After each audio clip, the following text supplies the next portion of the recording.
13।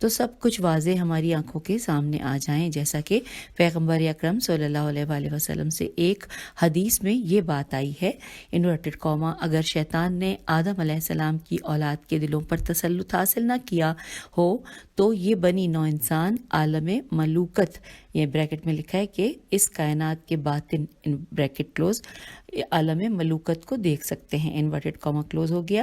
حوالہ ہے بہار الانوار، جلد نمبر 67 صفحہ نمبر 59، اور بریکٹ میں لکھا ہے باب القلب و صلاحہ، سواد لام الف اور ہے۔ پھر آگے چلتے ہیں، اب نمبر 1 ہم نے پڑھا تھا باطنی بصیرت، نمبر 2 ہے لوگوں کے عیبوں پر پردہ ڈالنا۔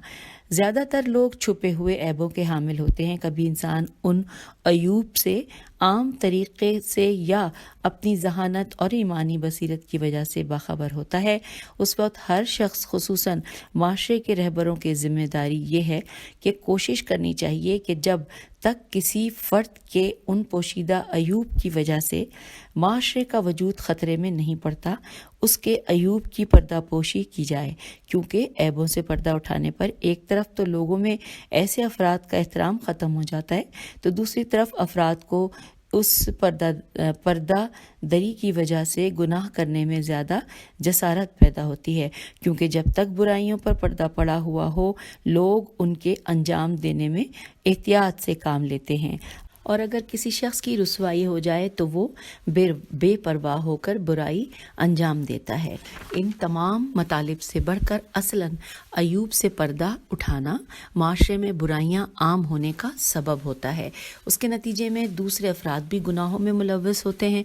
اسی وجہ سے بہت سی احادیث میں اس مطلب کی زیادہ تاکید کی گئی ہے۔ ایک حدیث میں ہم پڑھتے ہیں کہ ایک مومن کے دوسرے مومن پر جو حقوق ہے ان میں سے ایک یہ ہے کہ آئیے ترجمہ پڑھتے ہیں کہ انورٹڈ کاما میں حدیث کا، کہ اس کے رازوں کو اور برائیوں کو چھپانے اور اچھائیوں کو عام کرے، اس کے رازوں کو اور برائیوں کو چھپائے اور اچھائیوں کو عام کرے، انورٹڈ کاما کلوز ہو گیا۔ اور یہاں حوالہ ہے اصول کافی، جلد نمبر 2 صفحہ نمبر 249، حدیث نمبر 3۔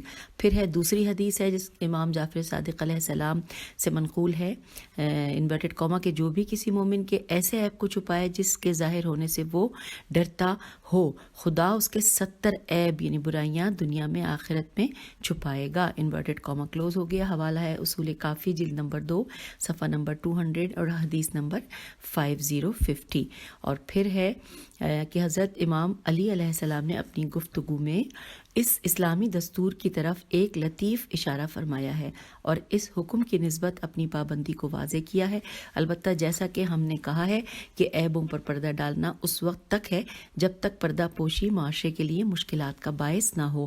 اگر ایسا ہو تو اس وقت ہماری ذمہ داری عیوب کو ظاہر کرنا ہے، لیکن اس استثنائی حکم کا سہارا لیتے ہوئے لوگوں کے راز کو، عیوب کو فاش نہیں کرنا چاہیے جب تک کہ اس استثناء کی جگہ مکمل واضح و روشن نہ ہو جائے۔ اب سامعین یہ دوسرا حصہ اس خطبے کا، خطبہ نمبر 4 کا مکمل ہوا، اور اب ہم تیسرا حصہ پڑھنے جا رہے ہیں جو کہ کہاں سے کہاں تک ہے؟ عربی میں الیوم انطقو لکم الاجماع، یہاں سے لے کر ہے من وثقہ بمائن لم یزما، یہاں تک ہے۔ یہ ترجمہ پڑھتے ہیں کہ آج میں تمہارے لیے اپنی زبان خاموش کو گویا بنا رہا ہوں جس میں بڑی قوت بیان ہے۔ یاد رکھو کہ اس شخص کی رائے گم ہو گئی ہے جس نے مجھ سے روگردانی کی ہے۔ میں نے روز اول سے آج تک حق کے بارے میں کبھی شک نہیں کیا۔ میرا سکوت حضرت موسیٰ علیہ السلام کے سکوت کی طرح ہے۔ حضرت موسیٰ علیہ السلام کو اپنے نفس کے بارے میں خوف نہیں تھا، بلکہ انہیں دربار فرعون میں صرف یہ خوف تھا کہ کہیں جاہل جادوگر اور گمراہ حکام عوام کی عقلوں پر غالب نہ آ جائیں۔ آج ہم حق و باطل کے راستے پر آمنے سامنے ہیں، اور یاد رکھو کہ جسے پانی پر اعتماد ہوتا ہے وہ پیاسا نہیں رہتا۔ آئیے یہاں پر یہ انورٹڈ کاما کلوز ہو گئے۔ اب اس کی شرح و تفسیر ہم پڑھتے ہیں۔ اس میں سب سے پہلی ہیڈنگ ہے کہ آج میں حقائق کو آشکار کرتا ہوں، یہ ہیڈنگ ہے کہ آج میں حقائق کو آشکار کرتا ہوں. لکھا ہے کہ اس کلام میں آئے ہوئے بہت سے جملوں میں سے ہر ایک اہم نقطے کی طرف اشارہ ہے. ایسا لگتا ہے کہ ان جملوں کے ذیل میں اور بھی جملے تھے کہ سید رضی نے حضرت علی علیہ السلام کے کلام کی تلخیص تیلام خیے سواد کی تلخیص کے دوران ان میں سے کچھ جملوں کو چھوڑ دیا ہے، کیونکہ سید رضی رحمۃ اللہ کا طریقہ یہ تھا کہ خطبوں سے انتخاب کرتے تھے اور کچھ مقدار چھوڑ دیتے تھے، کبھی زیادہ اور کبھی کمتر حصے. بہر صورت پہلا نقطہ جس کی طرف حضرت امام اشارہ کر رہے ہیں وہ یہ ہے کہ میں آج خاموش حقائق و حوادث جو کہ کئی زبانیں رکھتے ہیں آپ کے لیے زبان پر لاتا ہوں تاکہ حقائق ظاہر ہو جائیں. اب سب سے پہلے لکھا ہے اجما، عین جیم میم الف اور حمزہ اس پہ زبر. اجما کے معنی بے زبان حیوان ہے، اور لیکن کبھی دوسرے حوادث اور مسائل کے جن سے متعلق گفتگو نہ کی جاتی ہے کے لیے بھی کہا. یہ دوبارہ پڑھتے ہیں کہ لیکن کبھی دوسرے حوادث اور مسائل کے جن سے متعلق گفتگو نہ کی جاتی ہے کے لیے بھی کہا. یہ اطلاق ہوتا ہے، اور لہٰذا نہج البلاغہ کے بہت سے شارحین کا عقیدہ یہ ہے کہ یہاں پر اجماع سے مراد ان واقعات اور عبرت آمیز حوادث کی طرف اشارہ ہے جو آپ علیہ السلام کے دور میں رونما ہوئے یا پچھلی خلافتوں کے دور میں ہوئے. ان میں سے ہر ایک زبان حال رکھتے ہیں اور اپنی بے زبانی کے ذریعے لوگوں کو نصیحت کرتے ہیں. حضرت امام علیہ السلام ان حادثوں کے پیغام کو بالکل سادہ و سلیس زبان میں یہاں پر اور دوسرے مواقع پر بیان فرماتے ہیں اور ان حوادث کے عبرت آموز نقطوں کی تشریح فرماتے ہیں. اب ہم آ گئے ہیں پیج نمبر 364 پہ. درمیان میں نے آپ کو پیجز بتائے نہیں، بھول گئی تھی. چلیے اب پھر یہاں لکھا ہے کہ یہ احتمال بھی دیا جاتا ہے کہ اس سے مراد خود آپ علیہ السلام کی صفات یا خدا کے احکام ہیں. یہ بھی ایک طرح سے خاموش ہیں اور امام علیہ السلام ان کی تشریح فرماتے ہیں.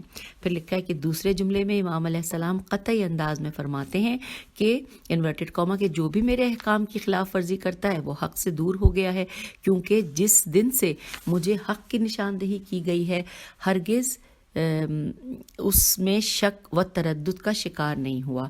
بریکٹ پہ لکھا ہے کہ لہٰذا جو بھی میں کہتا ہوں وہ حق ہے اور جو بھی اس کی خلاف ورزی کرے وہ حق سے دور ہو گیا. انورٹڈ کاما کلوز ہو گیا. پھر لکھا ہے کہ حقیقت میں اس کلام کا شروع اور آخر ایک دوسرے کی علت و معلول یا دلیل اور دعوے کی حیثیت رکھتا ہے.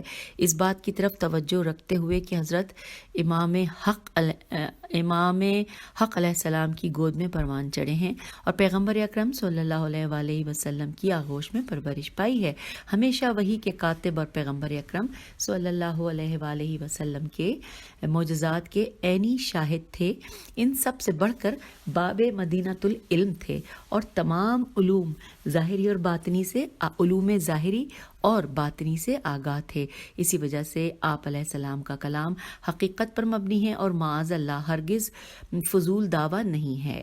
نہج البلاغہ کے بعض دوسرے شارحین نے عزبہ رایا امری کے جملے کے بارے میں ایک اور احتمال دیا ہے، اور وہ یہ ہے کہ اس جملے سے بد دعا کرنا مقصد ہے، یعنی حق سے دور ہو جائے اس شخص کی رائے جو میرے دستور کی خلاف ورزی کرتا ہے. لیکن پہلی تفسیر زیادہ مناسب لگتی ہے. تیسرے جملے میں آپ علیہ السلام نے ایک سوال کا جواب دیا ہے. وہ سوال یہ تھا کہ حضرت امام علی علیہ السلام جنگ جمل کے حادثے کے بعد کیوں پریشان تھے.